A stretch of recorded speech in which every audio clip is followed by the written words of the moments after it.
¿Qué tal? Buenas noches, ¿cómo están? Bien, vamos a iniciar esta hora de consultas académicas, ¿no? La idea, ustedes sospechan, es absolver algunas dudas, ¿no? Algunas inquietudes que ustedes tengan y también de paso, ¿no? Revisar las preguntas de la semana, ¿no? Entonces, en tal caso, no sé si tienen alguna pregunta o puedo pasar o voy pasando, en tal caso, directamente a la semana número uno. Yo tengo una duda sobre Ujú. el respecto de la pregunta 2. ¿Por qué la clave es la E? O sea, ¿podría explicarla, por favor? Ya, ¿por qué la clave es la E? A ver, vamos a la pregunta 2. Voy a compartir pantalla.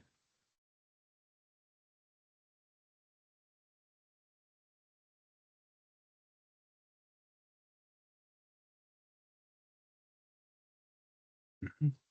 Ya, muy bien. Acá está la pregunta número 2. ¿Sí? Es una pregunta que nos presenta un fragmento del Rey Lear y nos pide identificar característica. ¿Sí? La característica. Entonces, como lo has mencionado, la clave va a ser la E, pero vamos a explicar por qué las demás no son y por qué esa es la clave. Eh, para empezar, hay que tener muy en cuenta que la palabra característica, ¿ya? Refiere a un rasgo esencial o distintivo, ¿ya? O sea, es decir, no es cualquier elemento, ¿ya? Que constituya un objeto, ¿ya? Sino que es un rasgo, un elemento distintivo, ¿no? Básico, esencial, ¿no? A eso nos referimos con característica. Entonces, cuando hablamos de una característica del género dramático, estamos hablando de un rasgo que distingue al género dramático, ¿ya?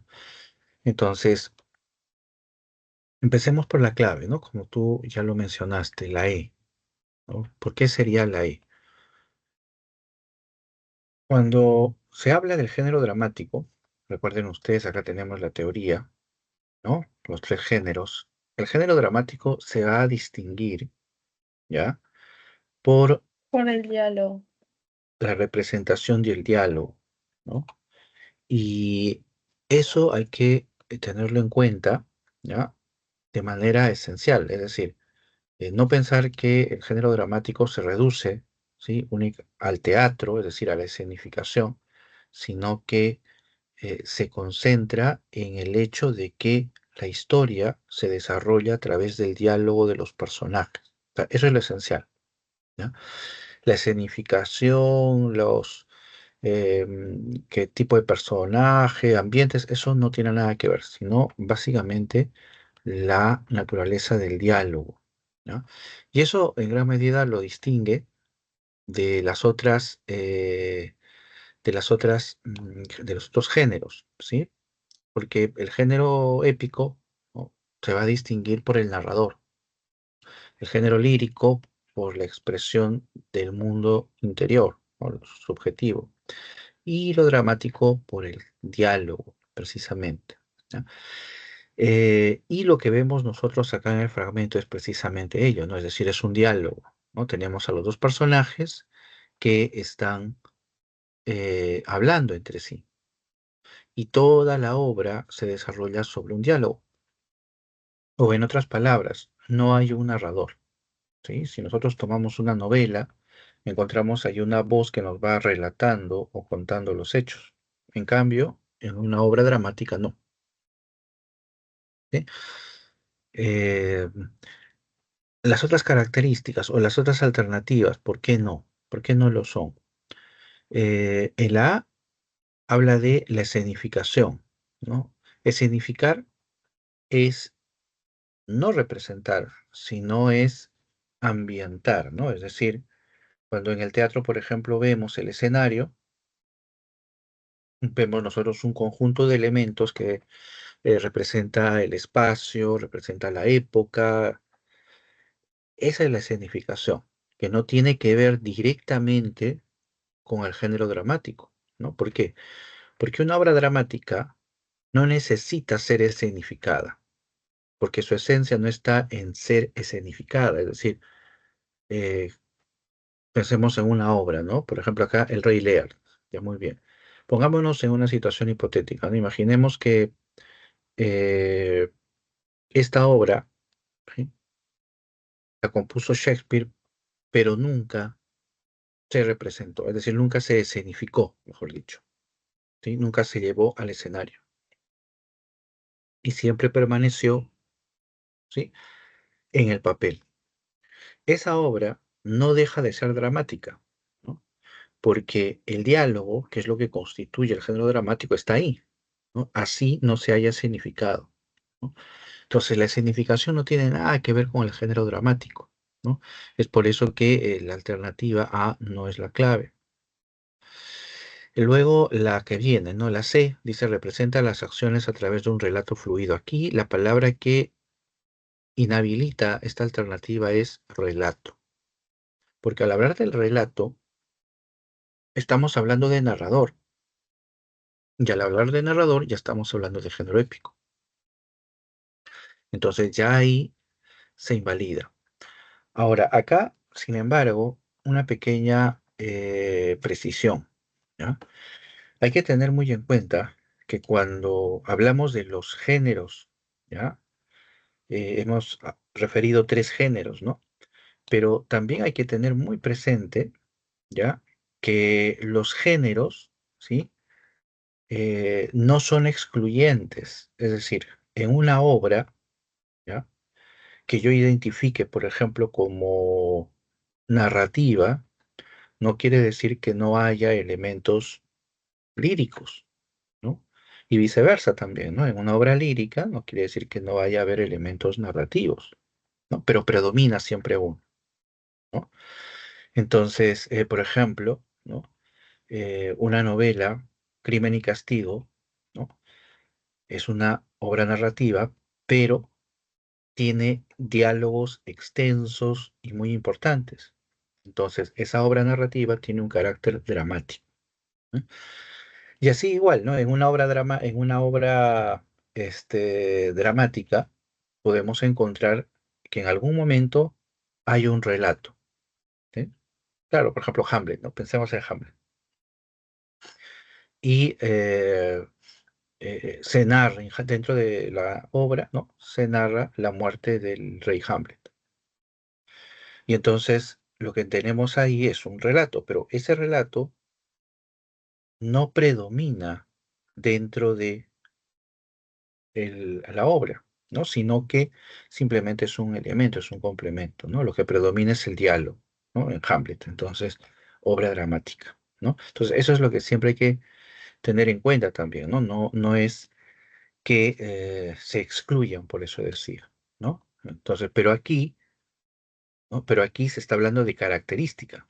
Entonces, una obra dramática puede tener pequeños relatos, sí, puede tener, pero eso no la caracteriza.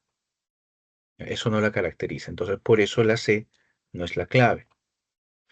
O la segunda alternativa, ¿no? La B dice, enfatiza la dinámica de los personajes principales, ¿no? Esta idea es cierta, ¿ya?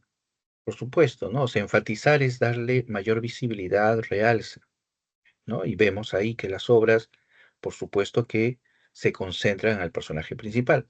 Pero esa no es una característica del género dramático. En realidad es una característica de toda historia, es decir, puede ser narrativa, dramática, lo que fuere. Los personajes principales siempre van a sobresalir, ¿sí? Van a ser el centro. Entonces, más que una característica de la obra dramática, es una característica, digamos, de eh, l- las obras literarias, ¿no? O de las historias que nos presentan las obras literarias, ¿no? Entonces, por eso, esta alternativa tampoco es la clave. Y la D dice, muestra de manera objetiva sucesos legendarios, ¿no? Aquí, el punto por el cual se invalida la D es por la idea de sucesos legendarios, ¿no? Las obras dramáticas como cualquier otra obra, por ejemplo la épica, abordan sucesos legendarios, sí, lo pueden hacer. Romeo y Julieta viene de una leyenda, ¿no? Pero ¿es eso lo que distingue al género dramático? No, porque lo narrativo también alberga ese tipo de relatos. Entonces, no forma parte del género dramático, ¿no? De sus características. En cambio, el diálogo sí. Y ahí es donde queda distinguida, pues, esa característica, ¿no? Ujú. ¿Sí? ¿Queda claro ahí? Sí, profesor, gracias. Ujú, muy bien. Vamos a seguir resolviendo algunas preguntas. Si hay algún tema, ya, por Profesor, favor, plantéelo. Dime, sí, Grace. le dejé una pregunta por el chat, no sé si podría resolverla, por favor. En el chat. eh, no veo la pregunta, me parece que no se ha cargado. ¿La has enviado? ¿Presionaste el botoncito de enviar?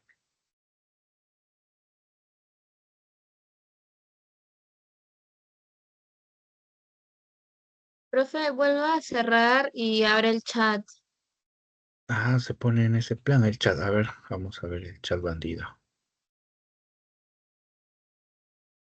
Mm, ¿Y le salió? No, no me aparece. Qué extraño. Ya he vuelto a mandar. Yo se lo veo. Mm,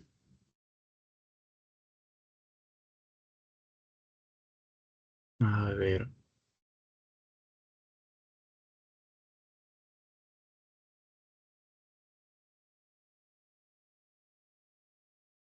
Aquí estoy compartiendo, creo, pantalla completa. ¿No creo que miran todo?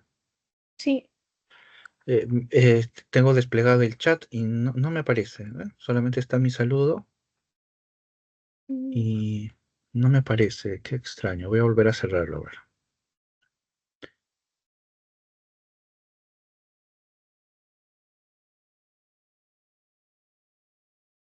Mm, no, no me aparece. Si no, lo puedes plantear también por el micrófono, en tal caso. Me parece que mm. en mi caso el chat está mal. Ah, ya. Pero también tenía una pregunta en los ejercicios número 7. Ya, vamos al número 7. Ya. Ujú, acá está el número 7. Ya, a ver, lo resolvemos. Ujú, cualquier pregunta o lo pueden plantear. Me interrumpen, no hay ningún problema. Muy bien. Pregunta con fragmento. Entonces, lo primero, siempre leamos el enunciado, ¿no?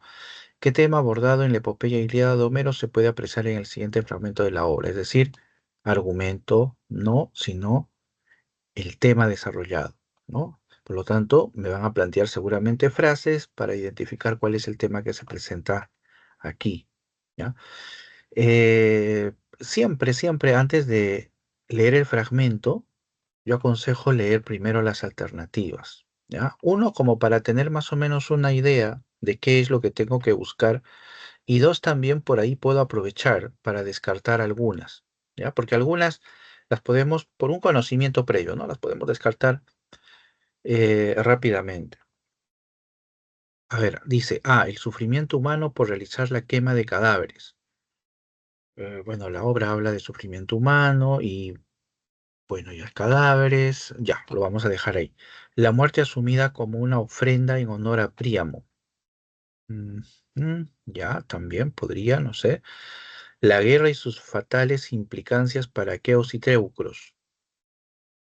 Ya, muy bien. El amor a la patria que expresa el hombre antes de la lucha. El amor a la patria. Esta, por ejemplo, ya un poquito como que quizá, ya, yo creo que no va por el tema del amor a la patria, ¿no? Que es un tema, ¿no? Que es un tema más afín a la Ilíada, perdón, a la Odisea, ¿no? Eso lo vamos a ver más adelante, pero lo dejamos ahí. La terrible cólera del semidios Aquiles, el de los pies ligeros. Ya, hasta acá las cinco son bastante atrayentes, ¿no? Así que, pero una vez que hayamos leído, ya tenemos más o menos una idea por dónde va la pregunta, entonces ahora sí leemos el fragmento. Dice, difícil era reconocer a cada varón, ¿no? Siempre es bueno tratar de identificar quién está hablando, ¿no? Porque puede ser uno de los personajes, ¿no? O puede ser el narrador. Pero lavaban con agua las manchas de sangre de los cadáveres y derramando ardientes lágrimas los subían a los carros, ¿no? Hay cadáveres, parece gente acongojada, ¿no? Que está recogiendo a los muertos y los está llevando a los carros, ¿no? El gran Príamo, ¿no? No permitía que los teucros lloraran, ¿no? Príamo, recordemos, es el rey de Troya, ¿no? Entonces está hablando de los muertos teucros, ¿no? Estos, ¿no? Los teucros que lloraban, en silencio y con el corazón afligido, es decir, triste, hacinaron los cadáveres sobre la pira. Hacinaron, ¿no? Hacinaron es como juntar, ¿no? Eh, arrumar, ¿no? Es decir, en palabras más coloquiales, amontonar, ¿no? Amontonar los cadáveres sobre la pira, ¿no? La pira de fuego, el fuego, se van a quemar. Los quemaron y volvieron a la Sacra Ilión, ¿sí? Es decir, Troya, que Ilión es el nombre griego, ¿no? Del mismo modo, los aqueos, ahora los griegos, ¿no? Recuerden que la guerra de Troya es entre griegos y troyanos, pero también los solemos identificar como aqueos y teucros, ¿ya? ¿Por qué? Porque en realidad los ejércitos griegos, y así como los troyanos, no eran una sola nación, sino que estaban conformados por diversos grupos, ¿no? Entonces, la identificación en el caso de los griegos era con los aqueos, ¿no? Uno de los grupos, e igual sucede con los troyanos, ¿no? Los teucros. Entonces, los aqueos, dice, de hermosas grebas, ¿no? Eh, ¿No? Cabellos, hacinaron nuevamente los cadáveres sobre la pira, en este caso, sus muertos, ¿no?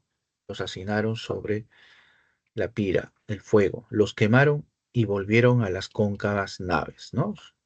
Muy bien. Entonces, la imagen es muertos, por un lado teucros, por otro lado troyanos, y ellos los recogen, los queman, acongojados, ¿no? Y uno se va a Troya y León y los otros se van a sus naves, ¿no? Muy bien, entonces aquí ya tenemos la imagen clara, ya podemos ir descartando, ¿no? Dice, el sufrimiento humano por realizar la quema de cadáveres, ¿ya? A ver, por ahí jala, ¿no? Jala, quizás, vamos a ver. B, la muerte asumida como una ofrenda en honor a Príamo, ¿no? Hay una idea de la muerte ahí, correcto, pero no es ofrenda, ¿no? Y mucho menos en honor a Príamo, ¿no? Porque inclusive los griegos, ¿no? También realizan la misma actividad y ellos no están ofrendando nada a Príamo. Entonces aquí la B la descartamos de plano, ¿no? Eh, la guerra y sus fatales implicancias para aqueos y teucros. Bueno, acá hay otra alternativa que jala bastante, ¿no? La guerra. Claro que nos está describiendo la guerra. Y nos menciona a aqueos y teucros. Acá están los aqueos y aquí arriba están los teucros, ¿no? O sea, es como una imagen, ¿no? ¿No? Así como si estuviéramos viendo televisión, una imagen en dos partes, ¿no? Acá están los aqueos, acá están los teucros y ambos están recogiendo sus cadáveres, los queman y se van, ¿no? Entonces, la C jala bastante. ¿Por qué no la A? ¿Por qué no la C? Ahí podríamos empezar a descartar. La A dice el sufrimiento humano por realizar la quema de cadáveres. Hay sufrimiento, ¿no? Sobre todo eso se describe, ¿no? En el caso de los teucros, ¿no? Cuando habla de derramando ardientes lágrimas, los subían a los carros, ¿no? Ahí está.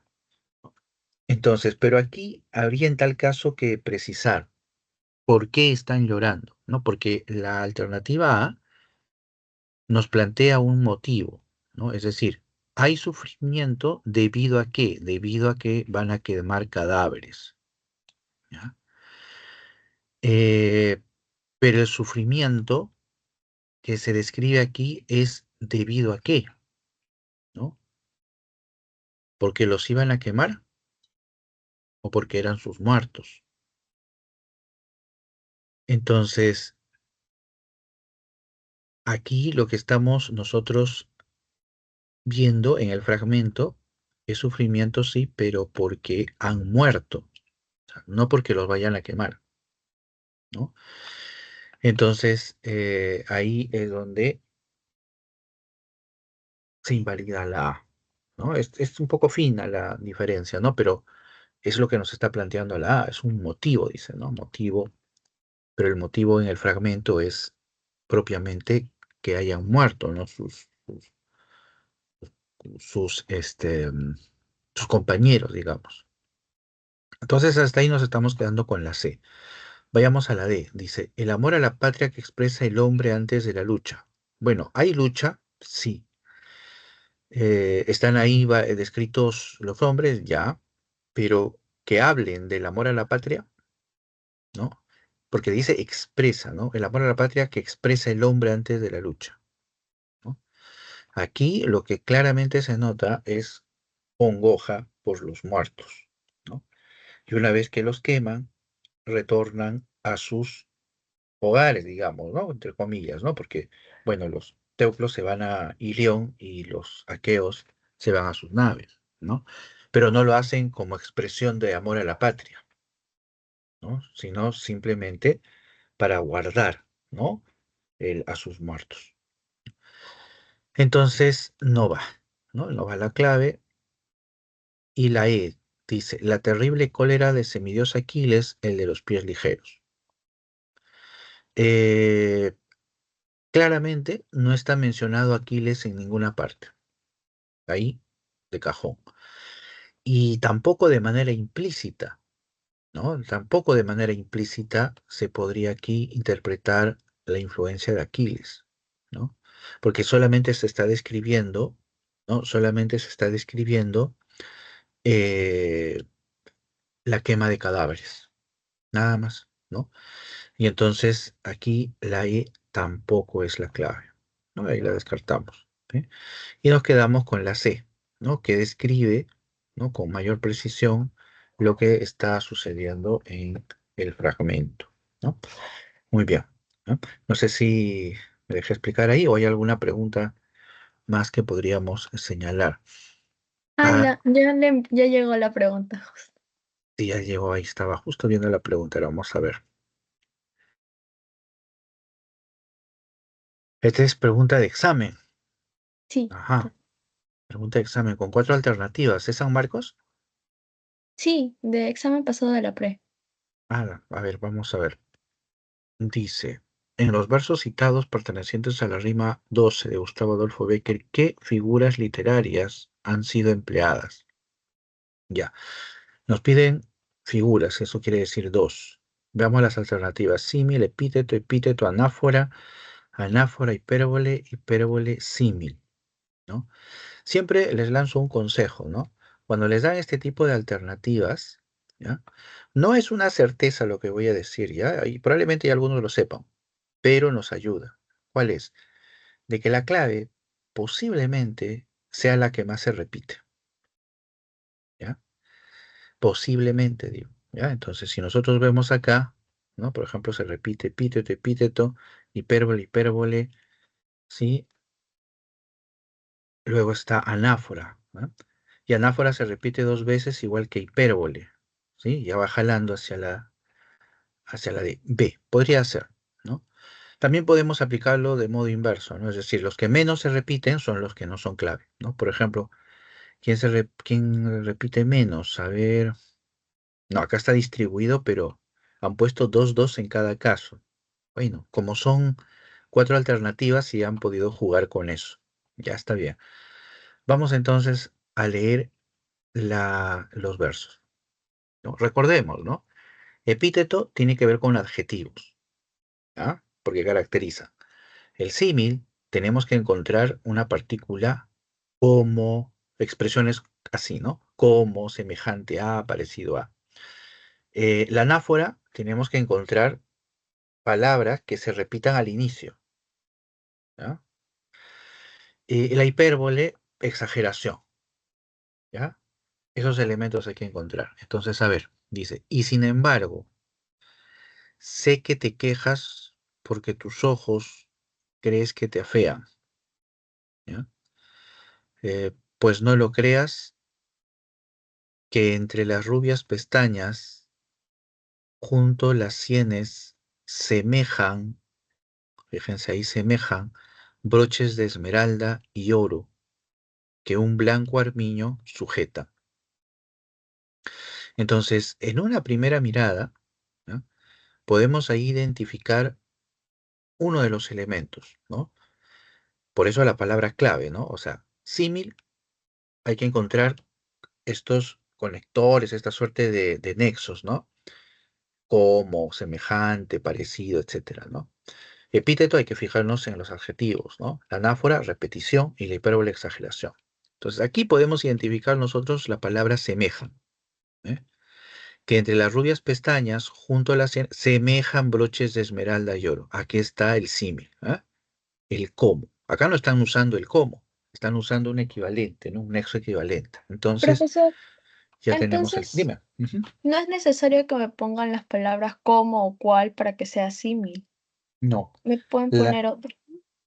claro, pueden poner otro siempre y cuando establezca una comparación. O sea, esa es la esencia del símil, ¿no? Si yo digo, ¿no? Em, la pelota es parecida a la luna, ¿no? Parecida, ahí está, ¿no? Ahí está la comparación, ¿no? No es necesario el cómo, ¿no? Se puede usar otras expresiones. Ahora tampoco es, digamos, muy abierta, ¿no? Pero no nos reduzcamos solamente al cómo, ¿no? Hay que estar alertas a esos términos como, semejante, parecido, tanto, eh, cuál, ¿no? Cuando dicen, este, la luna, cual diamante, este, eh, reluciente, ¿no? Cual diamante. Entonces ahí también está la comparación, ¿no? Entonces, como acá encontramos un elemento comparativo, el semeja, ya podemos empezar a descartar. Nos quedamos con la A, se va la C y se va la B. Tenemos la A y tenemos la D. Entonces, o es epíteto o es hipérbole. Para el epíteto hay que ver los adjetivos, ¿ya? Que caractericen, ¿sí? El sustantivo. Y la hipérbole, la exageración. Entonces, veamos con el epíteto, que es, digamos, no voy a decir que es fácil identificarlo, sino que es más concreto, ¿no? Porque es un adjetivo, ¿no? Hay que encontrar el adjetivo. Entonces dice, y sin embargo, sé que te quejas, ahí no hay nada, porque tus ojos crees que te afean, que la fea, no, no hay adjetivos. Pues no lo creas. Ajá. Que entre las rubias pestañas, ya, ahí hay un adjetivo que podría estar distinguiendo, ¿vale? Junto las sienes semejan broches de esmeralda y oro que un blanco armiño sujetan. Acá, por ejemplo, este es un claro uso del epíteto, ¿no? Rubias pestañas, quizá tanto, ¿no? Está un poco distinguiendo, porque está señalando un- una cualidad, ¿no?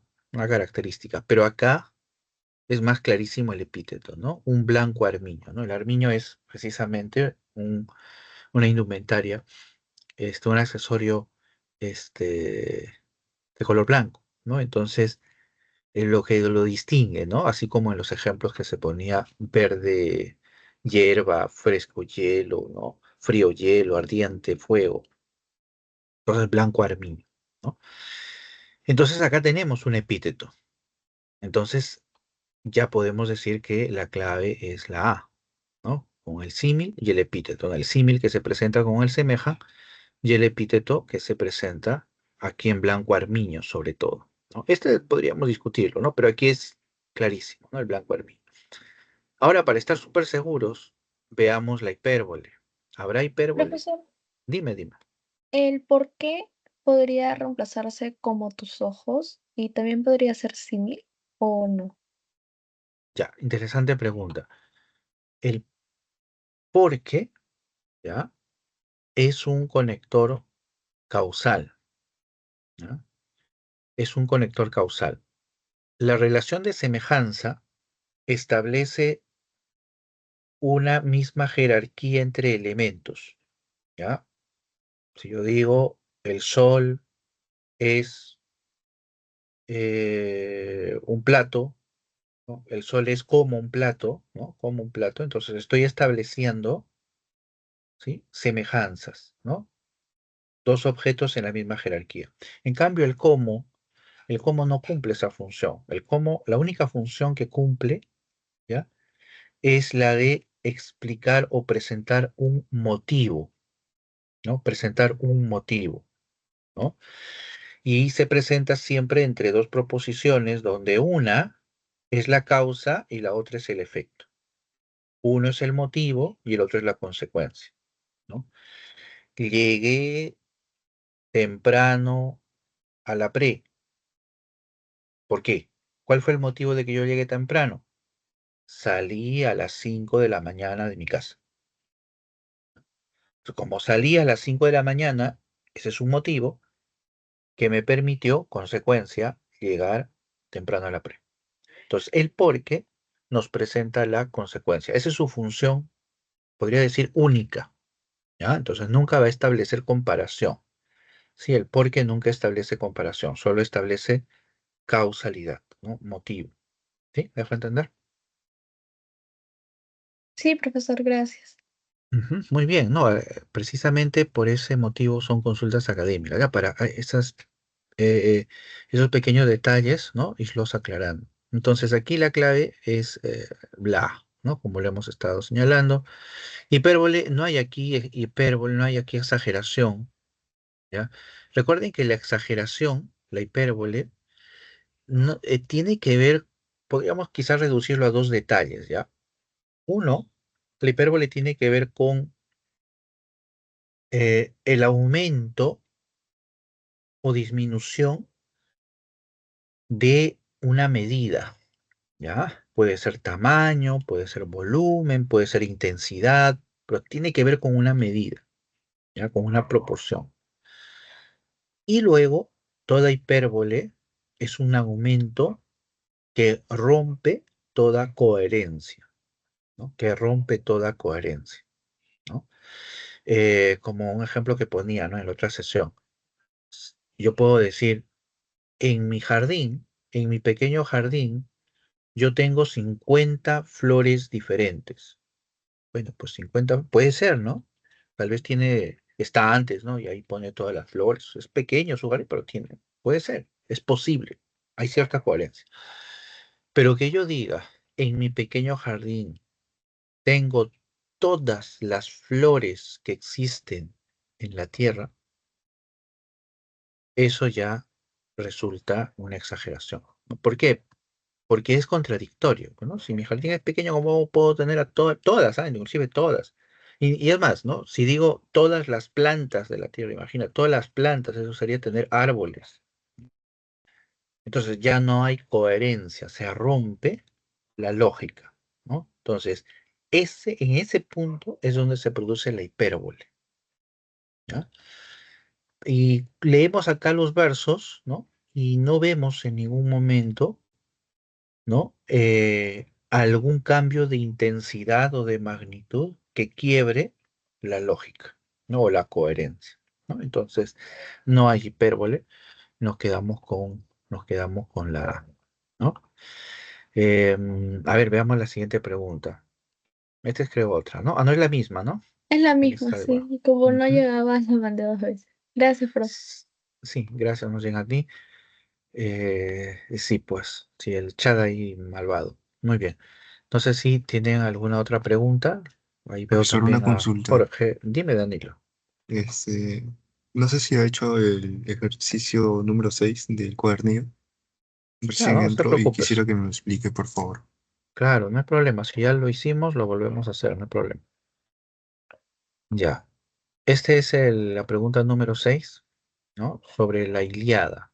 Entonces, el enunciado dice, luego de leer el fragmento citado perteneciente a la epopeya Ilíada de Homero y considerando el argumento de la obra, se puede deducir. Aquí hay dos cuestiones del enunciado, ¿ah? Uno, me indica el argumento. O sea, el tema de la pregunta es el argumento, ¿ya? El tema de la pregunta es el argumento, ¿ya? Pero aquí hay un añadido, dice, se puede deducir. ¿Qué es una deducción o inferencia también podríamos decir? Es una idea que se extrae o se presenta de manera implícita, es decir, es una idea que el texto sugiere, es decir, no está concretamente o de manera explícita en el fragmento que está ahí, no lo dice directamente, sino que tenemos que suponerlo porque lo sugiere. ¿Ya? Y nos está preguntando por eso, o sea, la pregunta es no por lo que dice el texto, sino por lo que sugiere, ¿ya? Ese es el motivo de la pregunta, ¿ya? Entonces, leamos el fragmento, ¿no? Leamos el fragmento. Dice, Átrida, glorioso rey de hombres, Agamenón, ¿no? Muy bien, alguien está hablando aquí, no parece ser el narrador, parece ser un personaje y le está hablando a Agamenón, ahí queda claro, ¿no? Porque claramente se distingue como vocativo. Entonces le está hablando a él. Ajá. Luego dice, luego, ¿no? Podrás, ¿ves? Se está dirigiendo a Agamenón, regalarme estas cosas como es justo o retenerlas, ¿no? Parece que como que le quiere dar, le quiere premiar, algo así. Ahora pensemos solamente en la batalla, ¿no? Están en plena guerra, ¿no? Dice, no me regales cosas, hay que seguir peleando. Preciso es que no perdamos el tiempo hablando. Ahí está, no, no hablemos más, vamos a pelear. Ni difiramos la acción, ¿no? Ni la retardemos. La gran empresa está aún por acabar. Para que vean nuevamente Aquiles, ¿no? Para que vean nuevamente Aquiles. Aquí, ¿quién está hablando? Parece ser Aquiles, ¿no? Y le está diciendo a Agamenón, oye Agamenón, ya, déjate de cosas, vamos a seguir peleando, porque esos teucros tienen que ver quién es Aquiles. Entre los combatientes delanteros, aniquilando con su broncínea lanza las falanges teucras, y vosotros pensad también en combatir con los enemigos. Eh, Aquí podemos inferir nosotros que está hablando Aquiles, que está hablándole a Agamenón y le está diciendo, basta de hablar, porque recuerden ustedes, ¿ya? Recuerden ustedes que la historia, el poema La Ilíada se inicia con un conflicto, ¿no? Hay un gran problema, ¿no? Entre Agamenón y Aquiles, precisamente. Los dioses le han ordenado a Agamenón que devuelva a Criseida, que era una esclava que él tenía, se la devuelva a su padre Crises. Y entonces Agamenón va a tomar para sí a una esclava de Aquiles llamada Briseida, ¿ya? Por quien Aquiles, bueno, se dice, ¿no? Que sentía algo particular. Y entonces Aquiles, al ver que le han quitado a su esclava, pues en expresión de rechazo, ¿no? Y en expresión de la cólera, pues abandona la batalla y regresa a su nave. Y ahí todos van a tratar de convencerlo, ¿no? Tratan de ofrecerle, tratan de entregarle, así como Agamenón se está describiendo aquí, ¿no? Regalos. Pero Aquiles, ¿sí? Le dice que no, no le regale nada. Entonces ahí nosotros podemos inferir que es el momento en el que Aquiles está abandonando su nave para regresar a pelear, ¿no? Porque ahí se describe, ¿no? Agamenón le está regalando, oye, sal a pelear. Y él le dice, no, no me des nada, no hablemos más, no perdamos el tiempo, salgamos a pelear, que vean a Aquiles nuevamente, ¿no? Entonces, es el momento en el que Aquiles está retornando a pelear. Muy bien, ese es el fragmento en concreto, ¿ya? En concreto, literal. Pero la pregunta no nos dice qué anécdota nos describe el fragmento, sino dice qué se puede deducir, ¿no? ¿Qué se puede inferir? Entonces empezamos a revisar, es decir, qué ideas podemos, ¿no?, vincular con este suceso. Dice, Agamenón le ordena a Aquiles el pronto rescate de Helena, ¿no? Bueno, eso no sucede, ¿no? Esto, eh, tal vez podríamos aludirlo al inicio, ¿no? Al inicio, ¿no? Pero eso ya es un hecho totalmente inconexo con lo que estamos viendo acá. O sea, no hay manera de establecer una inferencia entre uno y otro. O sea, no hay una relación, ¿no? Porque ese hecho en tal caso está al inicio, ¿no? Que es cuando, es más, ¿no? Eso viene de la historia anterior, ¿no? Al inicio de la guerra de Troya, ¿no? Que es cuando raptan a Helena y entonces Agamenón, ¿no?, convoca, ¿no?, a todas las ciudades, a todos los reyes y marchan hacia Troya, ¿no? Entonces, no, la A no puede ser una inferencia directa, para ser más enfático, ¿no?, del fragmento. B, el héroe aqueo, Aquiles, vuelve a batallar por orden de Tetis, ¿no? Esto de acá no es cierto, ¿no? ¿Por qué Aquiles regresa a pelear? No lo hace ordenar, porque le ordena a alguna diosa, ¿no? Intervienen sí los dioses, ¿no? Pero el motivo central por el que Aquiles regresa a pelear es porque han matado a Patroclo. Y entonces, con el son de venganza, Aquiles vuelve, ¿no?, a la batalla. Entonces, esta alternativa no va tampoco, ¿no? Lo matamos. C, dice, el Atrida desea que Aquiles acepte como regalo a Criseida. No, Criseida ya fue ya. Criseida solo aparece al inicio, se la devuelven a Crisis y se acabó la historia de Criseida. Entonces, aquí no hay más Criseida, no va. Aquiles, líder de los griegos, y Agamenón se han amistado. No parece que se estén amistando acá, ¿no? Luego podrás regalarme, dice, no, estas cosas como es justo retenerlas, ¿no? Acá le está diciendo, mira, tú haz lo que quieras, le dice. Si quieres, regálame, o si quieres, guárdatela. Pero ahora pensemos en la batalla, nada más, ¿no?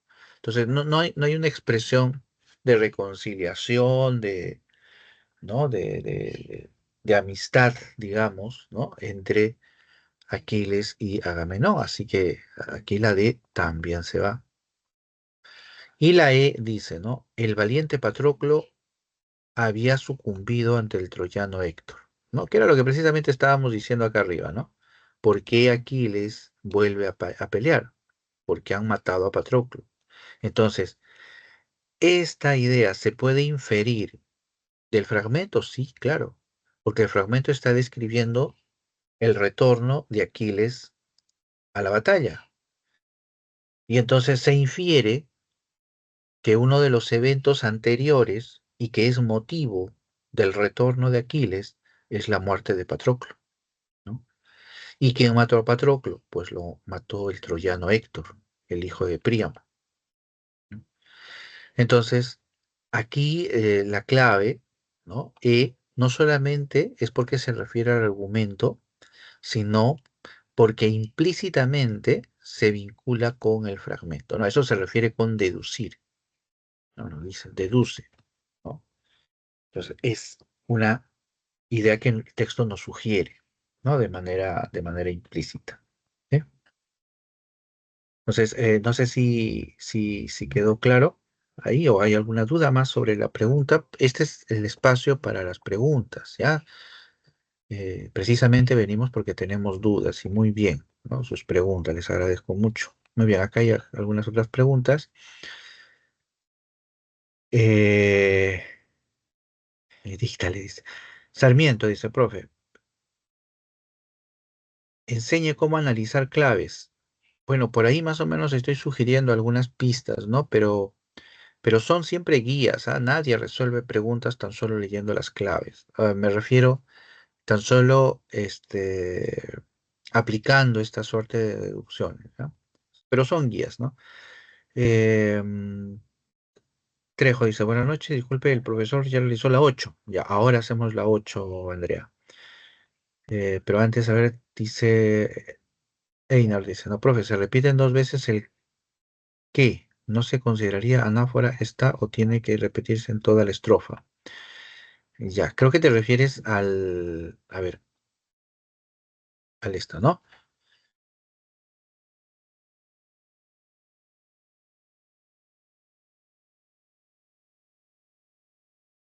Ya, claro, pero el detalle es que es muy lejano. O sea, la idea del, de la anáfora es una figura de sonido, ¿ya? Entonces, para captar esa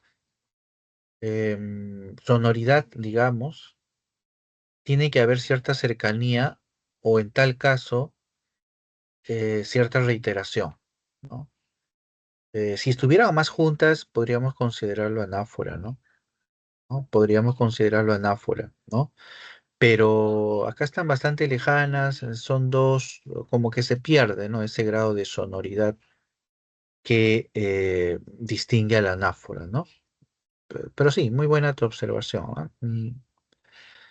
Eh, sí, ¿no? Ujú. Muy bien. Vamos a volver entonces a cómo hacemos por acá. Ya. Muy bien. Entonces, vamos a hacer la 8. ¿Ya? Vamos a hacer la 8. Segundo.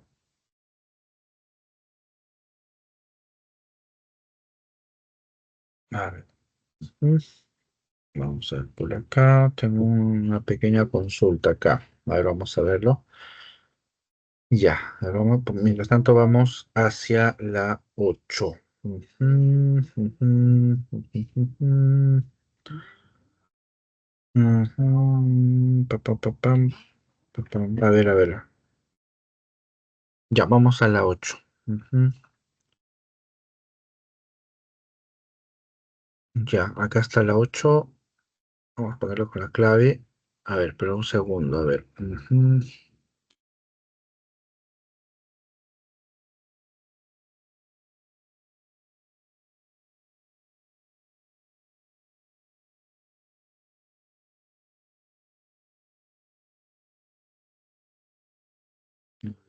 Yo quiero ver acá la... Ay, la carita feliz aparece.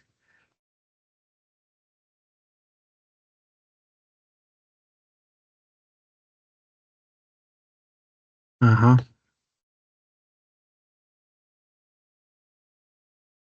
Ya, estaba asegurándome, sí, claro, acá hay un epíteto, ¿no? Es un blanco armiño, ¿no? Porque me jalaba quizá la nafra, decía, pero no. Claro, porque armiño es una suerte de tira blanca, blanca, junto al casco, ¿no?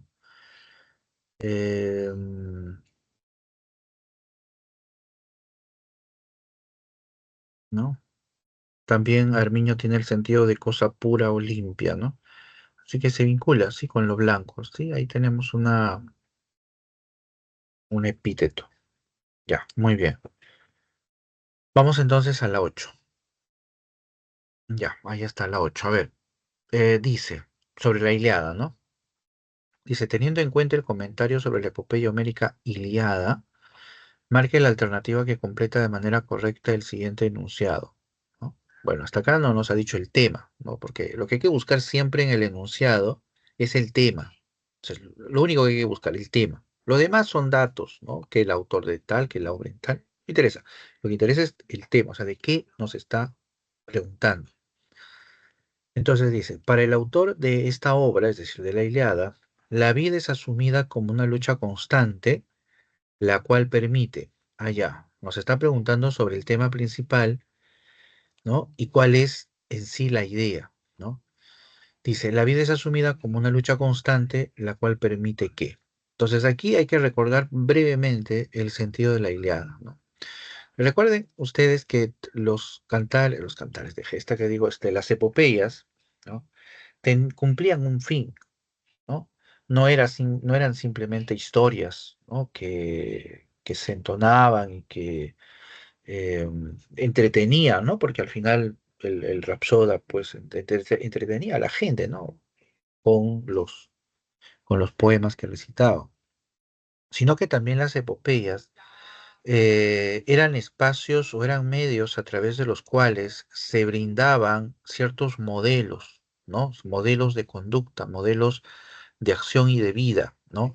Había una carga, no voy a decir moral, pero sí un cierto sentido formativo, ¿no? En las epopeyas, ¿no? Una suerte de, no quiero decir instrucción porque va a sonar muy a moraleja, pero transmitían valores, ¿no? Transmitían sentidos, ¿no? Le enseñaban a la gente cómo actuar, cómo debiera de ser la existencia, ¿no? Cómo debiera de ser llevada la vida, ¿no? A través de esas imágenes de los grandes héroes, ¿no? Entonces, las epopeyas tienden a tener una interpretación de la realidad, ¿no? Una interpretación de la vida, ¿no? Y al caso de la Ilíada, esta se sostiene sobre la base de la guerra, ¿no? La guerra es tomada ahí como una metáfora, ¿no? Homero habla de la guerra de Troya, no para hacer historia, no para contarnos cómo era la guerra de Troya, sino para interpretar la vida a partir de ese hecho histórico, ¿no? Y entonces la guerra se convierte en una metáfora, ¿no? En una metáfora dentro de la cual están los teucros, los troyanos, que son a la vez también símbolos del ser humano en todas sus complejidades. Y entonces lo que sucede en la Ilíada, ¿sí? Lo que sucede con estos héroes tan complejos, ¿ya? Es precisamente ello, la metáfora sobre la vida que nos plantea la Ilíada, ¿ya? ¿Y cuál es esa metáfora? A ver, vamos a ir descartando y vamos a ir recordando ahí algunos detalles, ¿no? Eh, dice el ser humano se convierta en un ser digno, ¿no? La vida es asumida como una lucha constante, la cual permite que el ser humano se convierta en un ser digno. Bueno, ahí está ahí está la clave, ¿no? Claro, la, la idea de la gran imagen que nos plantea Homero de la guerra de Troya, ¿ya? Es para describir la naturaleza humana y el sentido de la vida, ¿no? Para los griegos, ese sentido está regido por la idea de la dignidad, podríamos decir, ¿no? Es decir, el objetivo del ser humano es ser digno, ¿no? Digno de la existencia y digno de la muerte también, ¿no? Y no hay mejor, para los griegos, ¿ah? No hay mejor forma de vivir que morir dignamente, ¿no? La idea de la muerte para los griegos es un concepto en el que se realiza su existencia, ¿no? Por eso la imagen de la guerra, ¿no? La conciencia del destino fatal para el griego era clarísima, ¿no? Y en ese sentido, la reivindicación de su propia vida y el encuentro de la dignidad estaba en la muerte, ¿no? Pero esa muerte tenía que ser heroica, ¿no? En el sentido de que tenía que ser expresada con valor, ¿no? Porque allí era donde el hombre alcanzaba su dignidad, en la guerra, ¿no? Esa es una idea que totalmente, por supuesto, se distancia de nuestro concepto de dignidad, de nuestra conciencia de objetivo de vida, ¿no? Para nosotros, 2500 años o más, ¿no? Nuestra concepción de la vida se realiza sobre la base de precisamente el disfrute de la vida, ¿no? En cambio, para el griego no, tal vez por eso nos pueda resultar un poco complicado entenderlo, ¿no? Para los griegos no, para ellos la realización de la vida está en morir dignamente, precisamente, ¿ya? Y es en el espacio de la guerra donde ellos encuentran su realización, ¿no? Entonces, eso se retrata en la Ilíada, ¿no? Donde los personajes, ¿no? Actúan con dignidad en medio de la lucha y enfrentando la muerte, ¿no? Por ejemplo, recuerdo una escena, ¿no? Que tanto la parafraseo de la Ilíada, ¿no? Donde se describe precisamente esa conducta, ¿no? Estamos en pleno campo de batalla, ¿no? Griegos y troyanos, ¿no? Uno por el otro lado. Y, y en eso están peleando, ¿no? Griegos y troyanos, y en eso creo que el troyano, ¿no? Se queda viendo a uno de los griegos con el que estaba peleando y le dice algo así como, detente, le dice, ¿no? No me reconoces, no te acuerdas de mí, le dice, ¿no? El griego, el troyano al griego, ¿no? No te acuerdas que cuando éramos chicos, le dice, tu padre y tú se refugiaron en la casa de mi padre, ¿no? Y mi padre les dio de comer, les dio, los protegió, etcétera. Y al día siguiente, ¿no? Les permitió marcharse y les entregó inclusive, ¿no? Viandas, etcétera. Y les entregó a cada uno de ellos una suerte de señal, ¿no? Como símbolo precisamente de esa amistad, digamos, ¿no? Y verdad, ¿no? El otro mira y ve que tiene la misma señal que su contrincante. Y entonces, a pesar de ser enemigos, el uno le dice al otro, ¿no? No peleemos, le dicen, no peleemos, ¿no? No, ve tú, mata a otros griegos, yo iré a matar a otros teucros. Imagínate, ¿no? En medio de la guerra, dos enemigos cumplen con la palabra de sus padres, ¿no? Entonces, tan solo para ser muy gráfico, ¿no? Imagínense hoy en día esa imagen, ¿no? Imagínense dos enemigos, ¿no? No sé, por ponerlo de manera muy cotidiana, ¿no? Imagínate esas pandillas, ¿no? Esos, grupos, ¿no? Que se enfrentan, ¿no? Imagínate la barra y la alianza, la barra y la U, ahí las barras bravas se enfrentan. Y por más que uno se reconoce amigo del otro, no se va a poner leal y por el contrario, ¿no? Va a ser mucho más cruel probablemente. Pero en cambio, en la imagen que nos presenta Homero, no, ¿no? La palabra dada por sus padres pesa mucho más, ¿no? Y ellos lo sostienen, ¿no? Con dignidad. Pero ahí no acaba la historia, ¿no? Porque una vez que le dice, no, ya mataremos griegos por aquí, no nos vamos a matar entre nosotros, ¿no? Pero luego le dice, pero si te vuelvo a encontrar, te voy a matar. ¿Por qué? Porque la lealtad, ¿no? Hacia su hogar, por el que está luchando, ¿no? Por el rey, eso también tiene un enorme peso, ¿no? Y eso también lo consagra. Entonces, hay ahí dentro de ese mundo griego, en medio de todo ese conflicto, ejemplos no solamente de valor, sino de dignidad, ¿no? De entrega, de cumplimiento, de lealtad, ¿no? Que Homero nos presenta, ¿no? La Ilíada es como una suerte de enorme fresco, ¿no? De la naturaleza humana, ¿no? Que en medio de todos los conflictos va mostrando, ¿no? Sus virtudes y también sus flaquezas. Entonces, y eso es lo que nos muestra, ¿no? La obra. Y ese es el sentido que nos entrega, ¿no? La vida asumida como una lucha constante, ¿no? Pero solo en la lucha, solo en esa lucha es donde el hombre encuentra su dignidad. Y eso es lo que, ya para terminar esta idea, ¿no? Y eso es lo que los griegos comprendían, ¿no? Los griegos entendían que en la guerra era donde alcanzaban su plenitud, ¿no? Que morir, ¿no? Dignamente era el objetivo que todo ser humano debía de alcanzar, ¿no? A las demás ideas, dice, ¿no? La idea de la muerte sea un hecho inevitable, ¿no? Los griegos todo lo contrario, ¿no? Para los griegos eh, no, aquí está bien, ¿no? La idea de la muerte sea un hecho inevitable. Esa es una conciencia, sí, esa es la conciencia de los griegos, ¿no? La muerte como inevitable, ¿no? Pero ese es un punto de partida, ¿no? De ahí es que los griegos asumen precisamente ese espacio de la muerte, ¿no? Con dignidad. Entonces no se concentra solamente acá, ¿no? La C, la humanidad esté inmersa en la fatalidad, ¿no?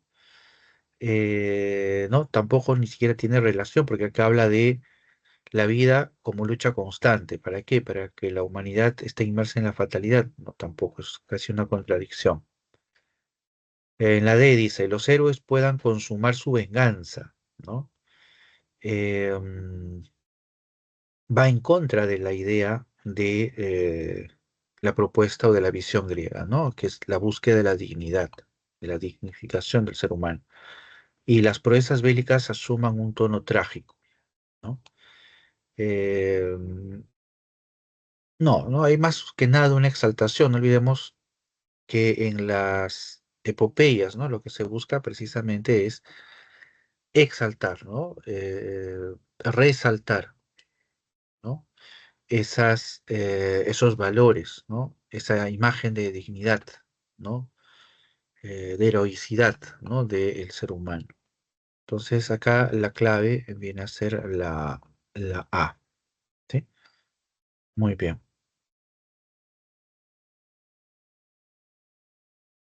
muy bien, ¿sí? No sé si tienen hasta ahí alguna pregunta, creo que, no sé si quedó claro la 8.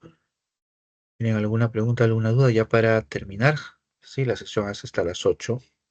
Ujú.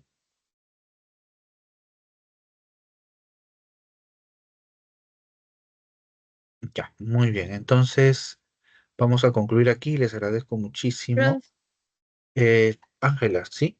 Pregunta. Profesor, Ujú. aquí en el chat, un su usuario comentó que se podría repetir el ejercicio 2. ¿El ejercicio 2? Ah, ya, creo que Sí, sí, no ¿no? se le ve en su chat, pero aquí está. Ya, entonces rápidamente terminamos con el ejercicio 2, ¿ya? Ah, acá está.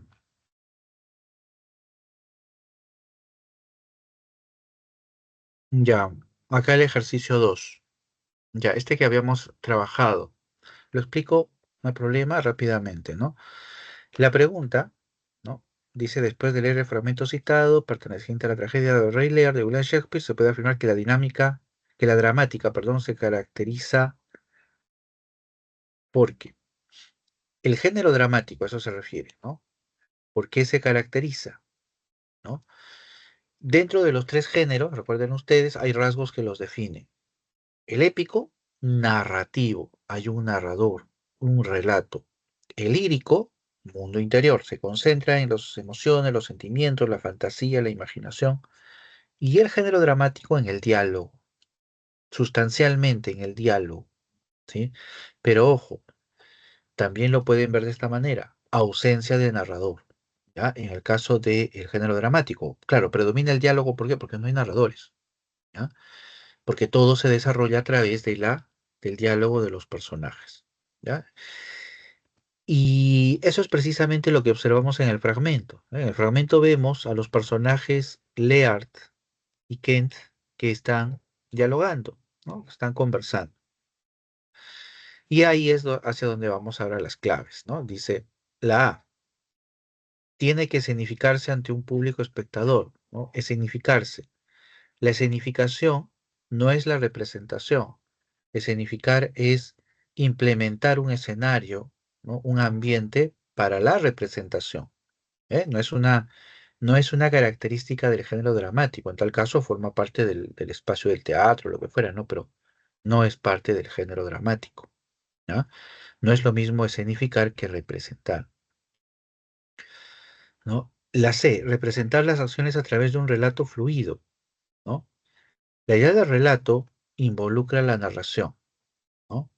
Y sabemos, como lo estaba señalando hace un segundo, que narración, narrador, no son compatibles con el género dramático. ¿No? La B dice, enfatiza la dinámica de los personajes principales. Esta es una característica en realidad de las historias, ¿sí? Así en general. Una historia puede ser relatada, género épico, o puede ser representada, género dramático. Pero toda historia se centra en el personaje principal. ¿Ya? Entonces, la B, más que una característica del género dramático, es una característica de toda historia. ¿Ya? Y la D dice, muestra de manera objetiva sucesos legendarios. Las obras dramáticas pueden mostrar sucesos legendarios, ¿no? Pero no es constituyente del género dramático. ¿Por qué? Porque el género épico también puede abordar leyendas, lo lírico también, ¿no? De alguna manera puede acercarse y expresar esta idea de las leyendas. Entonces, no, sobre todo lo épico, ¿no? No es un elemento que distinga o que caracterice o que sea exclusivo del género dramático, ¿no? Entonces tampoco la D. Y nos quedamos con la E, ¿no? Donde se menciona el diálogo, ¿no? Dice, establece que el diálogo es un recurso importante, ¿ya? Entonces, ahí sí se está centrando en la característica del género dramático y lo podemos cotejar con el fragmento que se ha planteado acá, ¿no? Donde se nos presenta un diálogo precisamente, ¿sí? Muy bien, ¿sí? Esa es la descripción de la pregunta número 2. ¿Sí? Muy bien, vamos a concluir aquí, ¿sí? Les agradezco muchísimo las preguntas, ¿sí? Nos estaremos viendo la siguiente semana, ¿sí? Hasta luego, cuídense mucho, nos vemos.